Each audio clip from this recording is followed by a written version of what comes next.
Good evening, everybody, and welcome to another edition of the Sports Exchange. My name is Scott Morgan, Roth the Motor City Madmouth, and we get ready for week one here of the National Football League season.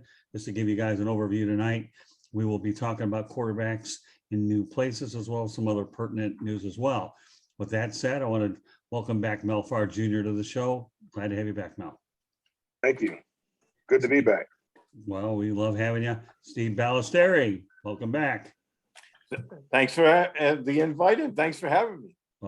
And of course, the rookie, Joe Packhem in Packers territory. Boy, what a nice Packhem Packers twist to that out in Wisconsin Cheesehead territory. Well, Joe, welcome to the big show.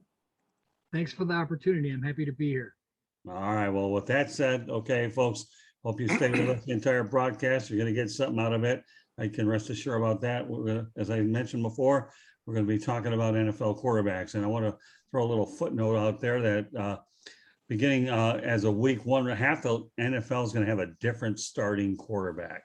So when you talk about a position that turns over a lot, is there a pun intended? Maybe a little, because turnovers are part of what it is. But when you get paid a boatload of money and you're not producing, that means that 50% of the league, that's 16 out of 32, Steve, not that head good, okay, that we're going to have a different signal caller. You know, we haven't even hit the rookies yet. So, Steve, what are your thoughts about the fact that the NFL is going to be turning over the quarterback thing to a bunch of new arms? Yeah, you know, the NFL is always about change anyway, but this year it seems like there's an awful lot of change at the most important position in the game, I think, is quarterback. So I think it's exciting because there's that element of newness. There's that unknown element that's out there. I'm looking forward to it. I think it makes everything more interesting. I mean, you know, for somebody who just enjoys the game, I know we all have our favorite teams, but I like watching the other games just because I enjoy the game. So I think it's going to be a lot of fun. I think it's going to be really intriguing once the season gets going. Mel? Yeah, well, I mean, you look at it, that's the most important position on the field. You look at what the guys get paid, the way the league is right now, they throw the ball quite a bit. And the head coach and the GM are tied to that decision. And if you make a bad decision at that position, you either got to move off it quickly and bring somebody else in, somewhat like what Arizona did when they drafted Josh Rosen. I think they moved up to draft Josh Rosen, and then the next year they take Kyler Murray. You know, you gotta move off of that person and move on to somebody else. So everybody, I don't care what level you're at, whether it's Pop Warner, high school, college, if you don't have somebody in that position that can at least manage the game, then you got to move off of them. And you got to move off them quickly, and you got to get somebody in there that you feel comfortable with and have confidence with. Otherwise, you'll be looking for a job real soon here, being, you know, the head coach or the GM, and that's typically what happens. All right, Joe, what's your take on this? Well, I'll need to just lay a quick baseline here. So I do come from a fantasy background, so I might always have a little bit of coloring towards that. But there's going to be a lot of opportunities out there for different teams. I know wide receivers are going to be trying to step up and be the number one for these quarterbacks that haven't been really established. And wins and losses and the front office judged by the quarterback a lot. Well, bear in mind what's different about this season versus any other season. You're going to have 17 games versus 16. So margin of error, not much inventory when you're talking about 17 games. So you want to talk about a league that's predicated on getting as much out of it as you can. The NFL is certainly one of those where I always joke around with a lot of people. There's not a lot of inventory in the NFL. It's 17 games. Once upon a time, Mel, we knew, and Steve, we knew 14, 16, and now 17, but 17 still isn't a lot. So they need results, and they need them relatively quickly. Yes, they do command a big price tag, and yes, there's a lot of responsibility that goes with it. So we'll transition over to QBs in new places. And being a Detroit Lions guy by trade, why not start off with the Matthew Stafford going to the LA Rams? Well, Mel, I have to lead off with you on this. You just came from LA, so we're going to give you an opportunity, knowing that you spent time with Troy Aikman and saw UCLA defeat LSU, and I was really pulling hard for the Bruins. I like the Bruins anyways. But when the Bruins beat an SEC team, then, you know, the gratification is a great deal higher. So and you obviously know about the Rams as well as anybody, Mel. How do you think that Matthew Stafford's going to fare in Los Angeles with the Rams? He didn't play any preseason games. It didn't make any difference anyways. Coach wanted to keep him healthy from the go. Go ahead, Mel. Well, we know Stafford has, you know, he's a great arm talent. He's been, unfortunately, he's been hamstrung with the franchise that he's been with the lack of a running game. And I think with a running game, that's only going to make him better. The play action that they do there with the Rams, I think that's only going to benefit a guy like Matthew Stafford. And the fact that they're going to have a competent running game, I think is going to benefit Matthew Stafford. So much of the Lions depended on Matthew Stafford. I mean, he carried that entire franchise for the 12 years or 11 years that he was there in Detroit, and they relied on him tremendously. And he really needed a running game there. And I think, you know, he wanted a fresh start as well. He didn't, you know, he wasn't in for the rebuild. He didn't want to be a part of that rebuild that they're going through right now. He wanted a fresh start, and he wanted an opportunity to go somewhere where he had a legitimate chance to win. I mean, we've always talked about his arm talent, but they just never could quite get over the hump there in Detroit because just of a lack of talent, poor coaching. You know, he was stuck with Matt Patricia for whatever, you know, 3 years or whatever that case may have been, and it's been an unfortunate situation. And that's kind of how it's been for a number of players that have gone there. And, you know, that's probably one of the reasons why Calvin Johnson retired early, just because he just got tired of losing. I think that's why Barry left out of there early, because he just got tired of the constant losing and couldn't see the change. So for Matthew Stafford, I'm happy for the player. I'm happy he's going to get an opportunity to go out there and really see, you know, how good he is. And I think with that offense, I think with McVay and the things that he does, the way that he draws up offensive plays, I think that he's going to flourish in that offense. Well, let's not lose sight of the fact he's going to have a good defense too. So you have a good offense. You're going to talk about running the football. We know what Stafford can do in the air, amass for over 45,000 yards with the Lions, and a great defense. So he'll certainly have a lot more talent to work with, right, Steve Balestrieri? Absolutely. I mean, that defense is probably the best in the NFL, or if not, it's in the top 2 or 3. That covers up a lot of warts. I mean, you know, when you have a defense, especially the way they get after the quarterback. So that I think that was a great move for LA. I think they're going to go far this year. I think they're going to probably be, you know, I think they're going to make the conference championship game, but we'll see. There's a lot, obviously, injuries play a big role, and there's a lot of, you know, stuff that goes on during the season, but I think they could be in the conference championship game this year. So Joe Packhem, you glad he's out of the NFC North, as Chris Berman would say? He's thrown a lot of interceptions. So that wasn't always bad for the NFC North. But I do have some other comments about Matthew Stafford and with the Rams. So you guys have been touching on the defense. That's going to, I think, really help him transition to this team, because he's not going to be asked to do the types of things that he was being asked for in Detroit. Like Mel was saying, I mean, it was on his shoulders all the time. They were down by 2 touchdowns late. He could bring them back, but he's running for his life, trying to make something happen. He's got that great sidearm and all those things. So now he comes in to play with the Rams. He probably has more talent around him on the offense than he's ever had, you know, with Kupp, Woods, and Higbee. Don't sleep on Higbee. You know, I heard 2 people today predict them, 2 reputable sources that I would have, you know, looked to, predicted them to make the Super Bowl. It's interesting that Steve would make that comment about them going to the AFC Championship. A little bit nervous about the running backs. Darrell Henderson and his finger injury, Akers going down with the leg injury, bringing in Sony Michel. I mean, they would have really not had to rely on Matthew Stafford for a long time with Akers and with their defense.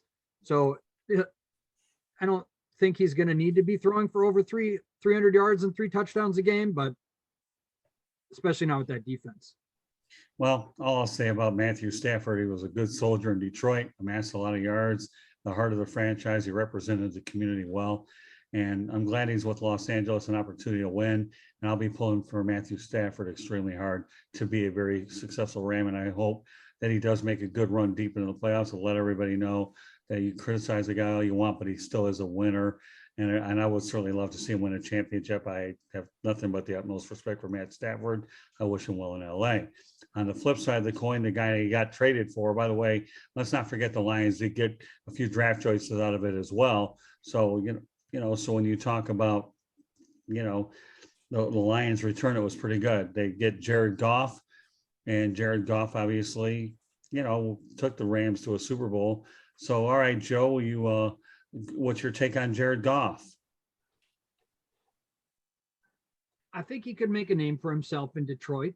He's definitely coming into a transitionary period. The defense and the offense, they're in the works. It's definitely going to be hard. He's going to be really under duress a lot. I think he's going to be under duress. He's going to be pushed, he'll be making bad choices. And I think if he gets off to a bad start, it could be really hard for him. I mean, he's definitely shown huge offensive flashes, but not for very long periods of time. He does have the experience, going to the Super Bowl and everything, but not based on really him taking great strides and really carrying the offense himself. I mean, he had Todd Gurley. So I think that you need to see the light at the end of the tunnel, not this year, but next year. You want to keep having Goff around. You want to take advantage of those picks that you're getting from Matthew Stafford. And I'm not judging him as much on his play for this year. I think he'll get kind of a pass if he's mediocre. Well, the bottom line with Jared Goff is he gets a fresh start. Lions general manager Brad Holmes believes in him, which is why he was able to acquire him. So you, in retrospect, traded starting quarterbacks, and then you got some draft choices. So, a fresh start is the theme for both these quarterbacks. Right, Steve? Yeah. And, the thing about him is, we talked about Matthew Stafford being able to lean on his defense for a change. I think Goff is the flip side of that coin. Now he's not going to have that built-in, knowledge and comfort level that his defense, regardless of what the offense is doing, is going to keep them in the game. So it's going to be tough on him. I think that he was getting a lot of criticism in LA because of his coach. And, there was a lot of talk that the coach was carrying him. So now he's going to get a chance to stand on his own. And like you said, the fresh start, we'll have to see how it all works out. But he's going to have, I agree with what Joe was saying. I think this year is going to be tough for him. If he's okay, then that's good enough for this year. And then we'll see what happens in 2022. But I think that he's going to struggle this year. Yeah, I actually think with Goff, if he has a pretty good year, or he'll ultimately be a bridge quarterback, but you have him for at least a couple of years, and the Rams were able to shed some salary. So, all right, Mel, Jared Goff, were you ever sold on him, or are you just glad that he's in Detroit, or what's your take? Because it's interesting how you have an interesting contrast between the two quarterbacks. Yeah, I was never high on Jared Goff. Coming out, and I think I might have said that on the program before, never really sold on him. So, with him, obviously the system helped him. The system that Sean McVay brought in there obviously elevated his play. You looked at how he was when Jeff Fisher was there. He was not very good. Matter of fact, he was horrible. But, when Sean McVay got there, he was able to elevate his play. He was a real good system quarterback. And I think similar to Ryan Tannehill, they're going to have to, do the same thing with him in Detroit. They're going to have a good running game, and they have a good play action game. Then, he can be serviceable. He's not the one that's probably going to lead Detroit to the championship. I mean, if they make it to playoffs, it's going to be because they're going to be able to run the football well, and they're going to be able to play good defense. And he'll be a good game manager.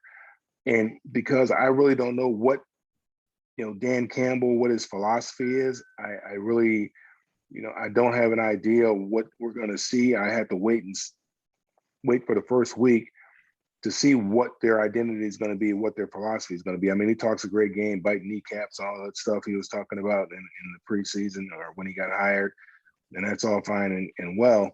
But I need to see how that transfers over to his players, whether his players are buying into what he's selling, and see what type of offense they're going to have. Now, I know they got the running back from Green Bay in free agency, Jamal Williams. And I know he's a big back that can run the ball. I know they got DeAndre Swift out of Georgia last year. So I'm looking for them to finally establish a running game and then throw off the running game, but to really stick with that running game and see where it can take them.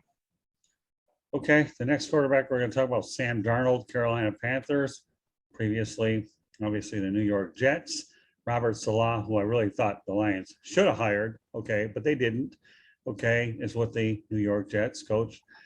And now Sam Darnold is a member of the Carolina Panthers. So to tell you that I hated to see Sam Darnold leave New York because he had poor coaching would be mildly stating the obvious. But nevertheless, okay, Sam Darnold will be playing for the Carolina Panthers. And all right, Mel, what are your thoughts about Sam going to the Carolinas? Well, he went to SC, so I really never really cared for him. But aside from that, it's unfortunate for him because of the coach that he had, that he really never got an opportunity to really display what talents he may have had with the Jets. And again, here's the Jets moving off. They made a decision. They feel they made a mistake. They want to move off him. They think the grass looks greener on the other side of the fence. They get the kid out of BYU, and now they're gonna run with this kid, and we're gonna see what happens. But every time you do that, you're rebuilding. You take your program back. Now they got a new coach, so he's gonna get a little time along with this quarterback to have an opportunity to develop him and hopefully get him to the point where he feels comfortable back there. He's able to start making some plays, and they're bringing over that Mike Shanahan offense, that type of offense, or not the Mike Shanahan, but the Kyle Shanahan offense. The same thing they run at Green Bay, and because that's LaFleur's brother over there, that's the offensive coordinator. So that takes a lot of pressure. They want to run the football, and then will throw off of the run game and the play action game. So. Sam Darnold's got a new opportunity, a fresh start there. They don't have a whole lot invested in him there, so we'll see how things go there in Carolina. I know there's been a lot of talk with Carolina and Deshaun Watson, I believe it is, that they've been in trade talks. I don't know where that's going to go. I don't know what's going on with him right now. That's just the craziest thing that I've ever heard. But we'll see how it goes for him in Carolina. It's a fresh start for him. Got a new coach, a new environment, some new weapons around him. Hopefully he has the confidence. Hopefully he's not shot. And he'll go out there and give the Carolina Panthers a chance to win. Yeah, I saw Zach Wilson play over at the Boca Raton Bowl. He looked phenomenal. So I have to give the Jets credit. I think he's an excellent pick. But I definitely think that the fresh start's going to do Sam Darnold a lot of good, and he'll be in a smaller media market. And if anybody knows anything about media markets, Steve Balestrieri, you do. But yeah, I don't think he'll be as critical there, and I think he'll be in a good situation. So with that, I'm handing you the ball, Steve, to go ahead and talk about Sam Darnold with the Carolina Panthers. Yeah, when he came out, I was pretty high on Sam Darnold. I thought the Jets made a good move, but they never put him in a position to succeed. I mean, they surrounded him with substandard talent. He had terrible coaching. And, this is coming from a person that doesn't really like the Jets. I'm a Patriots fan. So, but, at the same time, I hate seeing a young quarterback get ruined. I think it was a really good move for both sides there for them to let Darnold go get a fresh start in Carolina. They're obviously bringing in a new coach who I really like. I think he's a really good coach. Right. And, they're going in a different direction. But, you know, in the long run, I think Darnold is going to do well in Carolina. I do. They have a good running game with McCaffrey, you know, and they're going to put him in a position to succeed, which they never did in New York. They, you know, you look at some of the teams they surrounded him with, it just wasn't fair. All right, Joe, go ahead. Sam Darnold has father time on his side. He's very, very young, even though he's been in the league for a number of years. His team's in a rebuild, but ultimately, I think it comes down to if he gets a really good feel with Christian McCaffrey and using him as a safety valve and making sure when he gets in those situations, when he's looked through his first couple reads, dump it off. I mean, he could really do well statistically, get a good feel of it. If he's dumps off something to McCaffrey, he breaks a tackle, all of a sudden he gets 10 yards or even more, you know, that could help him really get into a good rhythm and start feeling comfortable with this new team that isn't particularly strong on the defense or the offense. Okay. All right, on to Ryan Fitzpatrick. He's had more zip codes than you can ever imagine, and his latest one has been Washington. All right, Joe, we'll let you go ahead and take the ball on this one, talking about Ryan Fitzpatrick. You know, sometimes his fantasy numbers do tend to look pretty good, depending on how streaky the guy is. So, you know what we're going to do? We're going to do something a little different here. We're going to give our buddy Joe an opportunity to talk about fantasy football on Ryan Fitzpatrick, because, you know, he's one of those kind of guys where sometimes if you have him and you put him in, he makes you look good. We don't do a lot of fantasy stuff, but if there's ever an appropriate time to incorporate fantasy, we're going to let Joe take it away with Ryan Fitzpatrick. Go ahead, Joe. Ryan Fitzpatrick, from a fantasy standpoint, is a stream hero. Every once in a while, he gets put in because he pushes the ball down the field with such reckless abandon. Sometimes it works out great, but it's like the third time's you get in twice, you got to get out, because you keep riding him and all of a sudden he'll throw like 4 interceptions in a week. And then after that, they're going to put in a rookie or something. He doesn't really have a lot of people pushing him on the backside. I think it's just Taylor Heineke, but I do really like Ron Rivera. I liked him a lot when he was in Carolina, and even, going back to Chicago. I think that the Riviera system will not be forcing him to push it down the field like he always wants to do, because he's always linebackers, holding down the defense, running the ball. Go back to Walter Payton. That's what they did then, and he was on that team as a linebacker. So that's kind of how he grew up, and that's what he does now. But if it was up to Ryan Fitzpatrick, I mean, he's going to want to throw a lot. He picked up Curtis Samuel, who's going to be good for him in the slot and in the short game. Antonio Gibson, I mean, last year coming out of the docket, takes of him being related to Christian McCaffrey. And I know that Ron Rivera was on the team that drafted Christian McCaffrey, developed him. He was excellent. If he saw those same things in Antonio Gibson, you've already lost out. You should have got him last year, but I think he's going to be great. I mean, he could be one of the top 12 backs in the NFL. You got McKissick, who's going to be opening up for you on all sorts of different types of short passes, third down, specialty. I mean, from a fantasy standpoint, you hope that Antonio Gibson gets those third down snaps. But I don't know. I think they could be a pretty potent offense this year. And their defense was good with Chase Young and all the different things that they've been doing over there. And Rivera is a defensive-minded guy. So you really touched a soft spot on me. I really like Ron Rivera. I've done a lot of research into him and his coaching. Well, I don't mind hitting a soft spot. I'm supposed to do that, right? I only have 2 words for Ryan Fitzpatrick. Ready, guys? Journeyman gunslinger. All right, Steve, you're nodding. Okay, go ahead. I love Fizzy. I do. I mean, he's played, like you said, he's had more zip codes than a phone book. But what I like about him is he has a short memory. He doesn't dwell on mistakes. He'll go right back to the mistake he made and try to force it in there again.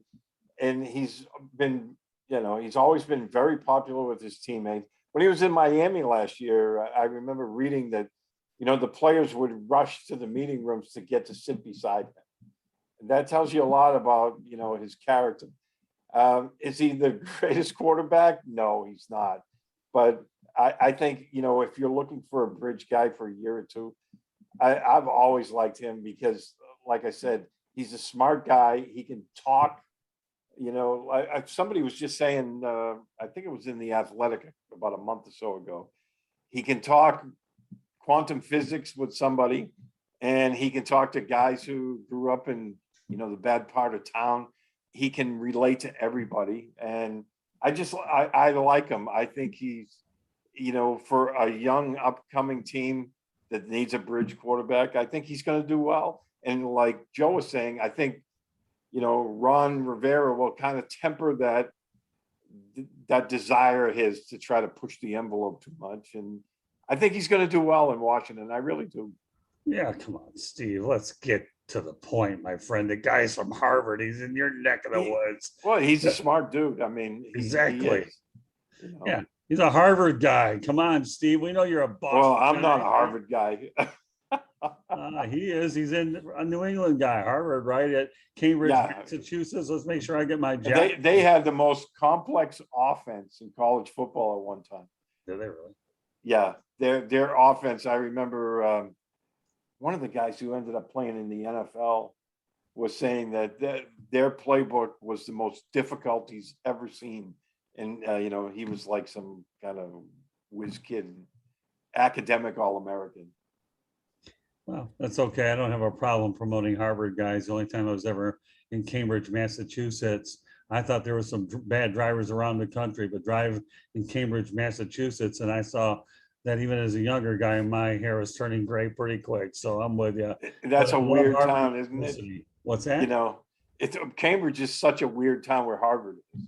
Yeah. I mean, you have these bars all around, and we're getting off topic here, but doesn't matter. Yeah, you have guys outside sitting on a park bench playing chess, and then you have bikers going in the same place, and then you have street people and Harvard geeks all kind of mingling together. Yeah, it's a people watchers town. It reminds me of the University of California, Berkeley, and I'll get into that another day. But if you go down Woodward out by Berkeley, you'll realize it's good for people watching. All right, Mel, going to make sure we don't lose you in this conversation since you had an opportunity to take a shot at USC, which you don't particularly care for. We're giving you the opportunity to plug UCLA, which you should care for. Okay, so all right, now this is your opportunity to critique Ryan Fitzpatrick, Mel. I like Ryan Fitzpatrick. Look at Ron Rivera. He's a veteran guy. He's in the second year there with the Washington football team. They moved off of their number one draft pick from 2 years ago, moved off of them during the middle of the season, and they were kind of left with what they had there. Needed to bring a guy in there to kind of bridge the gap. And I'd much rather have a guy like Ryan Fitzpatrick than Teddy Bridgewater, a guy who won't push the ball down the field. It's always going to throw the ball to the check down, who will never throw a 50-50 ball, who will never try to, fit a ball into a tight window. I'd much rather have somebody who's a little bit more aggressive than somebody who's extremely passive like Teddy Bridgewater. I just don't think that makes it very difficult for your team to move the ball down the field with a quarterback like that that's always throwing the ball east and west versus north and south. So I like him. Now, is he going to be the guy that's going to take them to the promised land? I doubt it, but it'll be entertaining. I think they'll be competitive. They'll be in football games, and games that they're behind, they'll have an opportunity to win because he will throw the ball. Now, you can say career journeyman, but the guy's always, wherever he's gone, he's always had an opportunity to start. I mean, there's guys right now who are at home, Ron Rivera's old quarterback. If Ron wanted him, I'm sure he could get him. I'm sure it wouldn't be a problem. But obviously, Ryan could have got him 2 years ago, last year rather, when he was a free agent and opted not to reunite himself with Cam Newton. He was already married to Cam for a little while, and evidently that marriage didn't really work for Ron because he lost his job. Now I know Cam was hurt that year, but still, Cam was his face of the franchise, and Ron Rivera was tied at the hip with Cam, and that deal didn't work out, unfortunately. Now, but I like him. You know, we'll see what he's going to do. Again, is he the guy that's going to get you to the promised land? I don't know. Is he the stopgap guy? Well, right now, if you look at what's coming out in college football right now, I don't know if you're looking for a quarterback coming up in the 2022 draft. I don't know who you're looking at this point in time, because the guys that are supposed to be the top quarterbacks didn't fare very well in their first week. Now, obviously, there's a long season and things can change, and there could be somebody that comes out of nowhere. And you know, depending on where Washington, how they fare this year, they are in a weak division, the NFC least. So they do have an opportunity to win this division, because you got you know, Dak, who's a little banged up in Dallas. You got Jalen Hurts, which, you know, we know, you know, the type of quarterback that he is. And then, you know, you got the Giants, who are, you know, they got a young quarterback as well. So it's anybody's ball game in the NFC East rather. So, you know, they might have an opportunity to get to the playoffs with a veteran quarterback like a Ryan Fitzpatrick. You know, Mel, I got to tell you this right now, my friend. You're becoming pretty good at this broadcasting thing, because you gave me more segues than anybody can ever imagine. So let's start with some of the stuff you talked about. Number one, you're right. Okay. He's playing in the NFC least East. Okay. So that division is there for the taking. You don't know what you have in Philadelphia, which we're not going to get into right now. We'll leave that for another one. The Giants, Daniel Jones is really a make or break year for him. We don't know about whether Dak Prescott's fully recovered, and for whatever it's worth, his backup is Will Greer. Okay. So, you know, you're right. I mean, Ryan Fitzpatrick, that division is for the taking. Since Mel Farr JR is becoming really good at this broadcasting thing, okay, why don't we transition over to Teddy Bridgewater, who is with the Denver Broncos. And he talks about, you were talking about Cam Newton. So, all right, Mel, what are your thoughts about Teddy Bridgewater landing with Vic Fangio with their Denver Broncos? It didn't surprise me that Teddy Bridgewater got the job. You know, Fangio had an opportunity to coach the kid. I can't think of the guy's name who Teddy was battling with for the quarterback job, but he had an opportunity. I believe Drew Pardon Lock. me? Drew Lock. Yeah, Drew Lock. So I mean, I kind of like Drew Lock when he came out. I kind of liked him a little bit, but you know, he had an opportunity to look at Drew Lock last year. Right. He knows Teddy Bridgewater. He knows that Teddy Bridgewater is capable of doing. He knows that Teddy Bridgewater is going to be consistent. He's not going to turn the ball over.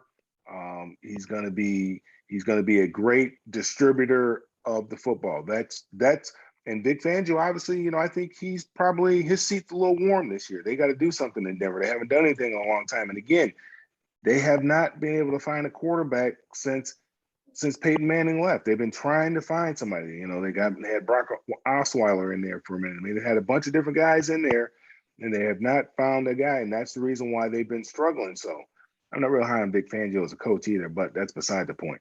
But Vic Fangio, you know, he's gonna choose the veteran, the proven veteran, the guy, you know, who at Minnesota, you know, he was a franchise quarterback there at Minnesota until he tore his knee up in preseason and, you know, almost lost his leg there.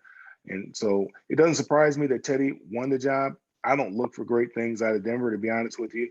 They play in a very difficult division with San Diego, obviously with Kansas City as well. You know, the Raiders, the Raiders are going to be the Raiders. We don't know what they're going to do. They're probably going to be 9-8, 8-9. That's probably where they're going to be. But I don't see Denver doing much with Teddy Bridgewater. That's just me. I'm not a real Teddy Bridgewater fan, but I know that Vic Fangio went with the safe decision as opposed to going with Drew Lock. Yeah, you know, what's interesting is you were talking about Cam Newton, Mel. You never know. I've seen crazier things happen. I wouldn't be surprised if Cam Newton could conceivably land in Denver, depending on the injury situation. Again, it's out there. Drew Lock's there, but you know what? All it takes is one injury in the situation. So you know what, Steve, you obviously know more about these things a lot. Why don't you go ahead and talk about Teddy Bridgewater and the dynamics at quarterback there? And would there be a Cam Newton sighting out in the Rocky Mountain area? I don't think they'll go after Cam, but you know, crazier things have happened, especially after week one when salaries aren't guaranteed. You know, Cam he ended up with I think $3.5 million from the Patriots that was guaranteed, you know, his salary for this year. But getting back to Teddy, I'm with Mel on this. I've never been a big Teddy Bridgewater fan. I just I think that Denver will be in a lot of football games because of their defense. But when it comes down to it, as Mel was saying earlier, for a guy that doesn't like to push the ball down the field, he's going to be forced to do that because of the division they play in. They're going to be in a lot of close games. They may be behind, and that's something that he is not very good at. That's why he doesn't like to do it. I've never been a big Teddy Bridgewater fan. I thought they were going to make a move elsewhere for another quarterback. So I was kind of surprised when they went in that direction, but we'll see how it plays out because, again, he's getting a fresh start. He's got a good defense behind him, and they'll be in most of their games.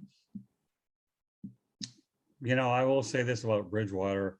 Health hasn't done him any favors either when he suffered that serious injury. So, Joe, why don't you take it from there about Teddy Bridgewater? And now that you gave me a good idea, Mel, that we're going to add to this show broadcast after Joe takes over from here. Mel, I thought that was an excellent point about Fangio going with the veteran because he's in a warm seat. And I know that they had just drafted Drew Lock, so I was thinking that maybe they might want to stick with him because they had put that capital into him. But how much Fangio has to do with that decision-making process, that was pretty interesting. I'm not optimistic for his production as a quarterback this year. Cortland Sutton is still having trouble coming off of his knee injury. Noah Fant had a season-ending injury, and Jerry Jeudy had a lot of drops, albeit a lot of passes that he were kind of pretty far away from him. I think that he's kind of going to be floundering. He's going to be in a situation where he's trying to do a lot of things, and he's not going to have a lot of places to look. And even though he doesn't make a lot of poor throws like that cause interceptions, but he might get sacked a lot because he's just really not finding anywhere to go.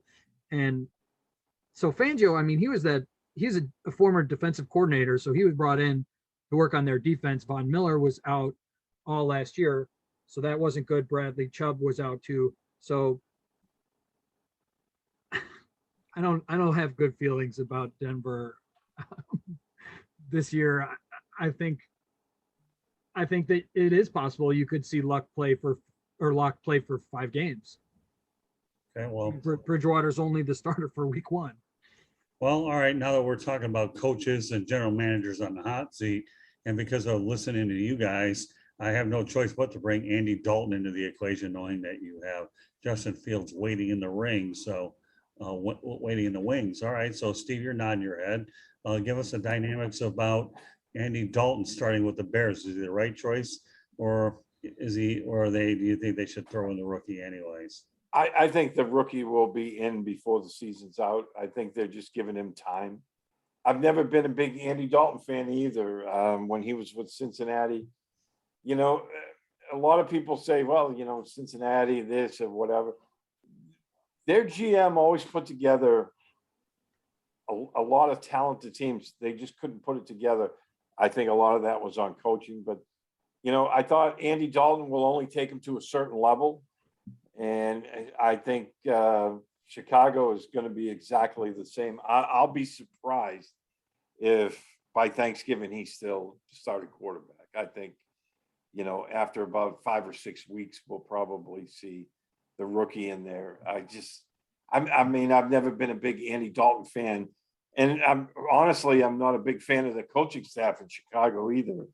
I just don't understand a lot of their decisions that they make. I watch them play. You obviously watch them closer because, you're involved in the division there, but I don't get that coaching staff whatsoever. Yeah, I could actually see Justin Fields starting against the Detroit Lions, make it a smooth landing spot. But Joe, let's face the reality. Andy Dalton is like a bridge quarterback. I know we've been talking about bridge quarterbacks throughout the show, and we're certainly going to continue to do that, at least in this instance. So, Andy Dalton now or Justin Fields, Joe? Well, just for the clarification, I do live in Wisconsin, but I am a Bears fan. Okay. So That must be uncomfortable. I kind of just like keep it to myself, but not the most outspoken of people. I'm pretty sure that the Bears play the Rams in week 1. And that'll probably not be a good first game for Justin Fields. If you talk about a bridge quarterback, I feel like if I were to define that word, it would mean like 1 year. You could have him fill in for a whole year.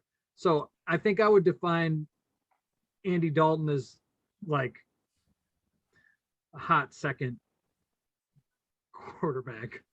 I think on average, quarterbacks that are drafted in the first round of the NFL play within their first 4 weeks. Well, all I can say is Dalton's getting paid $10 million to suit up in Chicago, right, Mel Farr? Yeah. So, he had his opportunity last year when Dak Prescott went down and, the Cowboys ended up 6-10. I liked Andy Dalton, the Red Rifle. I liked him coming out. I thought he did some good things in Cincinnati. Cincinnati is a tough place to win. You got the Steelers, who are always going to be good, and you got the Ravens, who are going to hit you in the mouth. And so, you got Cleveland, but the Baltimore and the Steelers are going to be games that you need to have your 10 strap tight. So they play in a tough division. So, I thought he did some good things in Cincinnati. I'm not looking, I don't think he's going to be the quarterback for the entire year this year. You think back, a long time ago, you used to draft a quarterback and you used to put him on, let him sit down for a little while, give him a chance to learn, holding the clipboard, watch a little bit. Now, nobody gets that opportunity anymore. Everything is, trial by fire now. You got to get in there and because there's so much money involved now.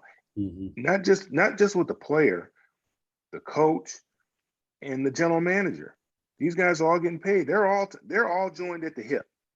And if I were the Chicago Bears staff, now I know they made some promises to Andy Dalton, but maybe they didn't realize that Justin Fields was going to fall into their lap at that point in the draft, that they're going to have an opportunity to draft a kid like Justin Fields.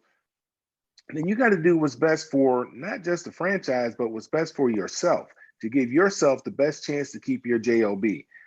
And in my opinion, the best thing that they could do, now I don't want to see Justin Fields get out there and, same thing happened to him that happened to what was it, David Carr, and he's just getting pummeled out there. So yeah, maybe against the Rams, give him an opportunity to sit back and watch. I don't know how good their offensive line is. Let Andy Dalton, he's been out there before. He's seen a whole lot. Maybe let him deal with the Rams, but bring him out gradually. Maybe by week 4, then you're ready. And hopefully, you won a game or two. If you're the coaching staff, you won a game or two while allowing this kid to really get ready and get up to speed, and then let him take off and run with it for the remainder of the season, because he's going to give you the best opportunity to win versus Andy Dalton. Yeah, Mel, you make a lot of good points there.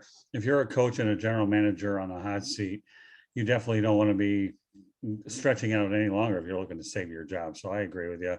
There has to be a certain time when to bring a quarterback in, albeit nowadays they aren't paid as much as they used to be until they instituted the rookie salary cap. So therefore, these guys are playing for their second contract, so to speak. So there's a lot of different foods for thought here how to go. And I don't think there's any really right answer. It depends on the situation, and of course injuries always come into play as well. So it's just something that we talked about, bridge quarterbacks and coaches. To me, a bridge quarterback is a guy that's played 1 year, that is a 1 year thing, not somebody that can be replaced in the middle of the year. That's what I've always interpreted. But with that said, it was interesting to bring that one up. Our final QB of the night is Carson Wentz, reunited with Frank Reich. And, he's had COVID issues and he's had injury problems in Indianapolis, which is probably the major reason he got a ticket out of Philadelphia. But the only thing that's different is a coach and Frank Reich that believes him, and he has an owner who's extremely patient with Jim Irsay that will do everything that he can. So, Joe, go ahead. You're in the Midwest right now. What's the conversation like with Carson Wentz being in Indianapolis?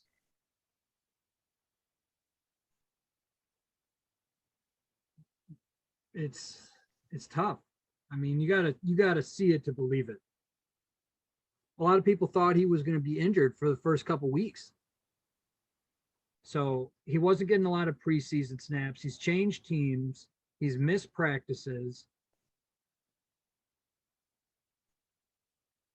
He's probably injured, partially injured, but he'll be starting anyway.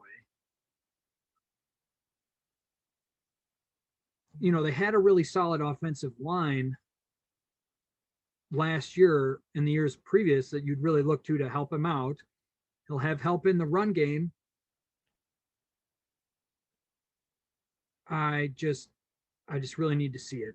I'm out right now. I don't think he's gonna be performing at a high level unless he is totally healthy and he's been getting the kind of reps that I would have hoped for him to be getting when he changed teams. Well, durability issues have always been his Achilles heel, which is why I think that Jalen Hurts was drafted in the first place in the event that, you know, Wentz couldn't last an entire year. So, you know, he's worried about not being the starting quarterback. Well, prove to me, Carson, you can last 16 games and give me another reason to think otherwise. Just like in some case with Aaron Rodgers, you had to bring in Jordan Love just in case Aaron got hurt. Now, we're not talking about that tonight. I'm just making a comparison about durability issues, making it through an entire season. And then this year you got 17 games versus 16. So Carson Wentz, to me, needs to prove to me that he needs to make it through a full season healthy before you worry about who's looking over your shoulder. Yes, obviously Frank Reich being there, but I need to see him be able to suit up all 17 games before 16, right, Steve? Yes. And, you know, when he was with Philly, you know, you see these flashes where, you know, you could see the reason why they drafted him. But then again, a lot of it had to do with injuries. But, you know, I don't know. I was just never sold on him. And, you know, for all the talk where Philly went to the Super Bowl, it wasn't him who took him through the playoffs. I mean, I just think he's going to have some issues, you know, and a lot of it it'll be dealing with injuries. But if there is one caveat, you know, to that is he has Frank Reich back with him. Reich knows what he can do. He knows his strengths.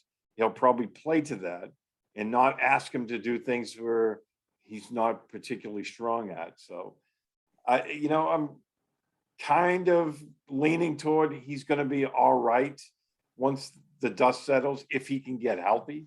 But that's always been the big question with him. Yeah, I'm not convinced if he can't make it in Indianapolis. I find it hard to believe he'd be able to make it anywhere. I mean, you leave from Philadelphia to Frank Reich, you know, it almost kind of reminds me a little bit once upon a time, but if Tim Tebow couldn't make it with Josh McDaniels, he didn't make it anywhere else. Those are the guys that believed him in the first place. But, you know, you talk about the fantasy aspect, Joe. Jonathan Taylor could be a force in the backfield as well. And that's a good thing for, obviously, Wentz. Right, Joe? Before we turn it over to our running back. My bold prediction is he could be the highest scoring PPR running back in the league, above Christian McCaffrey. Okay, Mel, I'm handing you the rock now, my friend. Let's talk about Carson Wentz out in Indianapolis. Yeah, it's kind of funny how 3 or 4 years ago they were talking about him as a possibly winning the MVP. Then he goes down, gets injured, and then Nick Foles comes in and they run the table and they win the Super Bowl. And then the next year they're just a little bit of a quarterback controversy, and you know how quickly he fell out of grace with Philadelphia. I mean, over this past offseason, there's a lot of talk about possibly trading him. To go ahead and trade him, and then also to get rid of the coach as well. So Philly has changed dramatically since they won that Super Bowl. I mean, a Super Bowl usually would give you, if you won a Super Bowl as a head coach, that would give you a few years. That would give you a little latitude to make a couple decisions and do this and do that. But he didn't get any. Peterson didn't get any of that. I mean, he got maybe 3 or 4 years, and he was out of there. Carson Wentz, I've never been extremely high on him. I've never seen what other people have seen in him, but I think he's going to a good situation in Indianapolis where they run the football. They have a pretty good defense over there, so they have an opportunity to do something. I mean, they are going to play, within their division. They have some tough opponents, but they have a chance. Houston's not that good this year. I don't know what they're doing down in Houston again, but Tennessee is going to be Tennessee, and who else they got in their division? Jacksonville. So they have a chance because of those two teams. They have a real opportunity to do something. It's just going to be between them and Tennessee as far as who's going to win that division. The best quality of any player is their availability, and that's been the problem that he's had. He has not been available, so we'll just have to see. He's always got something, a little nick here, a little nick there, that keeps him from being able to suit up for the entire season. And if as a coaching staff, if you put all your eggs in that basket, it's gonna be difficult. I wouldn't want to put all my eggs on with Carson Wentz, because I just don't think that he's going to last, particularly with the way that he plays too. He likes to take off and run a little bit, and that can be dangerous in that league. So just kind of have to wait and see. They have an opportunity because of the division that they play in. It's going to be all dependent on whether or not he's able to suit up for 17 games this year. Yeah, the only thing I'll say about Carson Wentz before we go on to 2 football games is I'll call him the Humpty Dumpty. Better hope he doesn't fall off the wall. That's all I can say. So that's it. So let's go ahead and talk about 2 games. As if one wasn't interesting enough, if it were played in its original location, it gets moved to another. New Orleans was supposed to host the Green Bay Packers over at the Caesars Superdome, is what they call it. But that game has been moved to Jacksonville. So New Orleans Saints fans get to take the drive around I-10 East to go to Jacksonville. And here's what I'll just say about that, and then I'll defer to you guys. I'm really happy that the Saints are going to play in proximity where their fans can get to it by taking I-10 East. And it's also good for Jacksonville because they rarely get a chance to see the Green Bay Packers. So if I don't think there's a better location for that game than in Jacksonville with those 2 teams, because as I just mentioned, people in Northern Florida don't get to see the Green Bay Packers very often. They're in the different conference. And of course, the New Orleans Saints have a chance to travel there. I'm not going to even venture a prediction. I really don't care. I'm more intrigued about the location change. So, okay, Joe, what are your thoughts, once again, being a Green Bay guy, so to speak? Well, my thoughts go out to all the people affected in New Orleans, Right. in Louisiana, in that area. So I think it's going to be really difficult for them as a community and as a football team. They're kind of getting some home field advantage, but they might not be playing in the Superdome until like week 8 or 9. Right. So they're going to be on the road a lot, even when they think that they're supposed to have a home game. And you can't talk about the Saints without talking about Taysom Hill and Jameis Winston. So I still am up in the air on that. There's a lot going on with the Packers. I mean, I could really talk about this for a much longer period of time. So I think that the Packers would win it. And I think that Aaron Rodgers comes back strong and everybody's like, oh my gosh, I really didn't think he was going to play so well. He's sat out, but I don't think it matters. I think he's pretty good. Yeah, I don't want to predict the game. I really don't care. I'm just glad that the game is being played in Jacksonville for the reasons I mentioned. All right, Mel, what do you think about Jacksonville being the host of this football game? I think that's only a logical decision. You don't want to play in Green Bay and give Green Bay an extra home game. Right. Some teams already this year are having less home games than others. Some teams are going to have 9 home games, while other teams have 8 home games. So you certainly don't want to give away any home game. Right. But I'm interested in seeing what I think the right decision. I think the only decision that Sean Payton had was to name Jameis a starting quarterback. Taysom Hill is kind of a Swiss Army knife, jack of all trades, master of none. And, Jameis has played a lot of big time football. Obviously he's turned the ball over, but he's not afraid to push it down the field. And I think a lot of that might have had to do with Bruce Arians too. He always said, no risk it, no biscuit. So Jameis he certainly would risk it. So I think with Sean Payton there, I think that's going to help rein him in a little bit. And I think he's probably learned a lot from watching Drew Brees. And I'm interested to see what the Saints are going to do now. They're kind of, as far as the wide receiver position, they're going to be hurting a little bit because their star wide receiver is not going to be playing for a little while. But I think it's nice for them to, like you said, just have to, it is a long drive, but it's shorter than going to Green Bay for the folks out of New Orleans. And it'll be, hopefully they'll be able to get there. I know a lot of stuff is going on in New Orleans. That may be the last thing on their mind right now is going out and watch a football game. But at least that region will get an opportunity, like you said, to see the Green Bay Packers, which is a team they probably don't get an opportunity to see that often. Yeah, I'll just say that I think Jameis Winston's going to have a good year. I really do, because he's under Sean Payton. And of course, Sean Payton has experience dealing with this hurricane thing, having dealt with Katrina. So I expect good things out of Jameis Winston.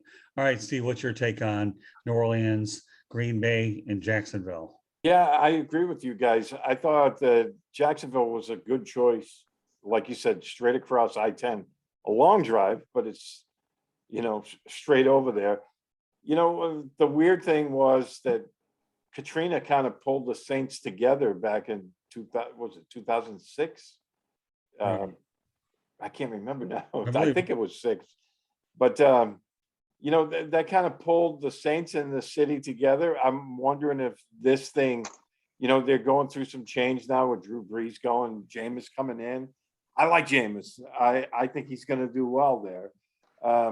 I'm wondering if this will be like a catalyst to pull the city and the team together again. It's going to be interesting to see. I was glad they went with him rather than Hill.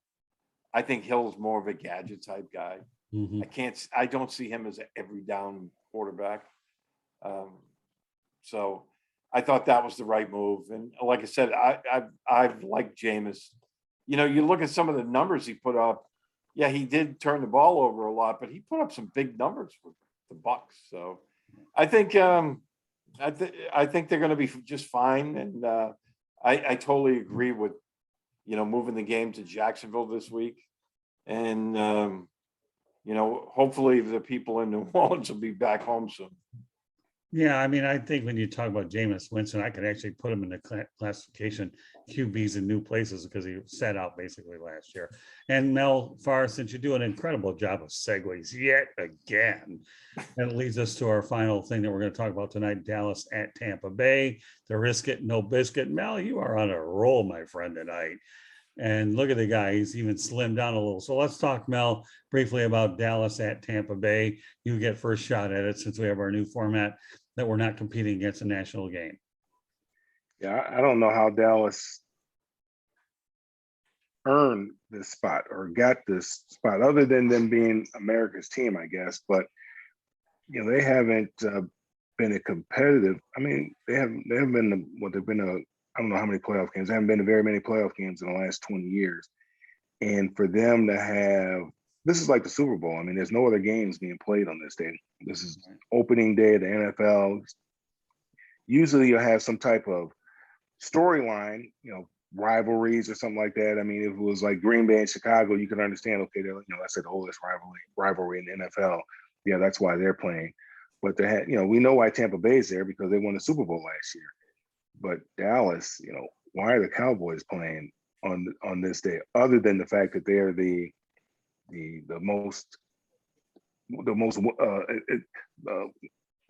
franchise that's worked the most in all of sports. There's no other reason why the Cowboys are playing on this game. So I don't anticipate the Cowboys. Dak Prescott hasn't taken a snap in over 300 days. He didn't play in the preseason. The speed of the game, it ramps up another notch or two in the regular season. We know that Tampa Bay is going to be, they brought everybody back. And we know how Tom Brady is. He's going to have everybody in the right frame of mind. This team hasn't done anything yet. This team has to go out there and earn everything. And I expect Tampa Bay to do to look very good. And I expect the Cowboys not to look that great, which is kind of what they've been doing, was kind of par for the course, what they've been doing the last number of years. They always have high expectations. Jerry Jones has high expectations, but for some reason or another, it just falls short. I'm not really sold on Mike McCarthy as their coach there. Okay, Joe, what's your thoughts on this one? For fantasy, people get excited about this. For this to kick off the year, to have this formerly really potent Dallas offense versus the Super Bowl champs. Both of them have, 3 top 10 or people that you could draft in the first couple rounds in fantasy. You got Godwin, Evans, Antonio Brown, Gronk. Then you have, Lamb and Amari Cooper.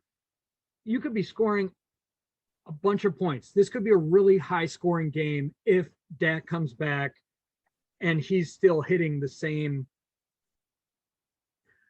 level that he was before. So assuming that he comes back, he's doing well. They've souped up on offense. Their defense, picked up Micah Parsons. They're trying to work on it. I think that they're going to, the over under on that game is going to be high.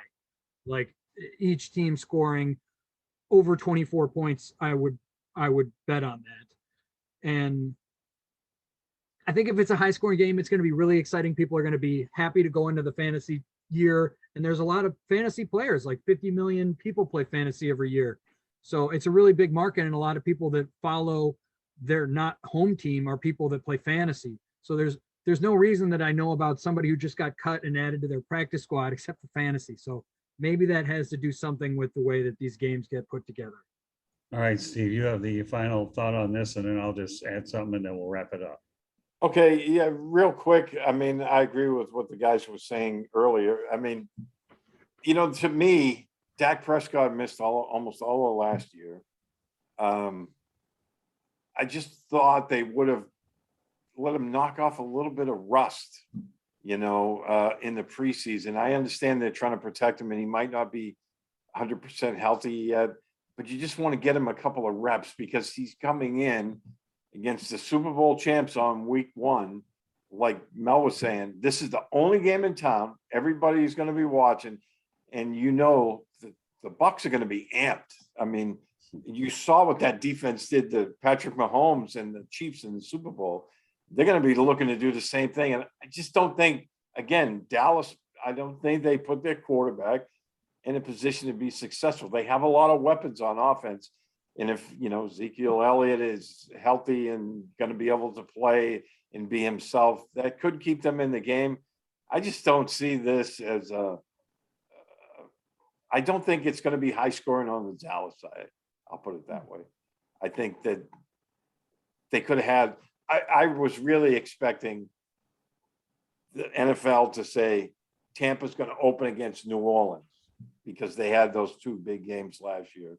I thought that would have been, maybe even Green Bay, start off with the Packers. But I'm with Mel there. I don't understand why they went with Dallas. Yeah, the only thing I'll add to this whole thing is, number 1, we all saw what Tampa did to Kansas City. They blew them out. Number 2, the Dallas Cowboys are a big draw television-wise, for maybe part of what it has to do with what Mel said. They're worth a lot of money. And, so yeah, I tell you right now, they're a big draw. But in my opinion, the Tampa Bay Buccaneers are going to blow out the Cowboys, and it's going to get ugly in Tampa. So I don't know. It is what it is. So, and I will say, I'll also talk about the point that you made, Steve. Tom Brady got a few reps in there in that final preseason game a little bit, just to kind of hone things a little bit, to go a little bit sharper. With that said, folks, we hope you enjoyed this, our broadcast about QBs in new places, but it would be fair to my panel here to let Mel Farr lead off and let people know how they can get a hold of them. On all the social media, you can reach me at Mel Farr Jr.